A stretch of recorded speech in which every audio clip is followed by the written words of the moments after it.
अस्सलाम वालेकुम। मैं अरूज फातिमा मित्र मुश्ताक अहमद, इसका ताल्लुक सुखे की से है। सुखे की डिग्री कॉलेज से मैंने BA किया है और मैं अपना अच्छा बुरा जानती हूँ। मैंने अपनी मर्ज़ी से घर से 3 कपड़ों में अपनी पसंद के लड़के के साथ शादी कर ली है और इस बात पर मुझे वहाँ के 2 लड़कियाँ शहज़ेब अली और हैदर शबीर उनकी तरफ से धमकियाँ मसूल हो रही है, घर वाले प्रेशराइज़ कर रहे हैं और थाना सुखे की से भी मुझे कॉल्स रिसीव हो रही है।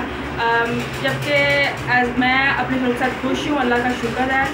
और अगर मुझे और मेरे शोहर को कोई भी नुकसान पहुँचता है तो उसके ज़िम्मेदार थाना सुखे की पुलिस, वहाँ के वो 2 लड़के शहज़ेब और हैदर शबीर और मेरी फैमिली जो सी है वो होगी।